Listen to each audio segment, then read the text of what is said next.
สวัสดีค่ะสำหรับวันนี้นะคะเราจะมาพูดคุยกันถึงเรื่องผลิตภัณฑ์ที่เกี่ยวกับกระดูกและข้อค่ะผลิตภัณฑ์ที่ว่านั่นก็คือผลิตภัณฑ์ที่ชื่อว่าเดียค่ะเดียนะคะเป็นผลิตภัณฑ์ที่ดีเยี่ยมมากในขณะนี้นะคะสำหรับกระดูกและข้อนะคะสำหรับผู้ที่มีปัญหาเรื่องกระดูกข้อเสื่อมนะคะหรือกระดูกพรุนหรือว่ามีปัญหาเรื่องหมอนรองกระดูก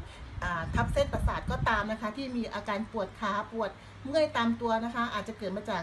กระดูกขาดแคลเซียมนะคะในเดียนี่นะคะก็จะมีส่วนประกอบของกระดูกอ่อนปลาฉลามนะคะแคลเซียมวิตามินซีวิตามิน B นะคะแล้วก็ขมิ้นชันนะคะดูแลครบถ้วนเรื่องของกระดูกเลยค่ะดีมากๆเลยนะคะวันนี้นะคะนอกจากจะพูดคุยเรื่องผลิตภัณฑ์ตัวนี้นะคะ เรายังมีผู้ใช้ผลิตภัณฑ์ที่มีผลลัพธ์ที่ดียอดเยี่ยมมาให้สัมภาษณ์ด้วยค่ะคุณแม่สวัสดีค่ะสวัสดีค่ะคุณแม่ชื่ออะไรคะมาราศีนันทจริตค่ะอ๋อค่ะขอบคุณมากนะคุณแม่วันนี้นะคะจะมาสัมภาษณ์คุณแม่ได้ใช้ผลิตภัณฑ์เดียไปกี่กล่องแล้วคะนี่กล่องที่5แล้วค่ะตอนแรกที่คุณแม่รับประทานตอนนั้นคือคุณแม่มีปัญหาที่ไหนเอ่ยปวดหัวเข่ามากค่ะเดินแทบไม่ได้เลยนะคะพอทานแล้วก็ดีขึ้นมากๆเลยไม่ต้องใช้ยาอะไรเลยคุณแม่แล้วมีอาการ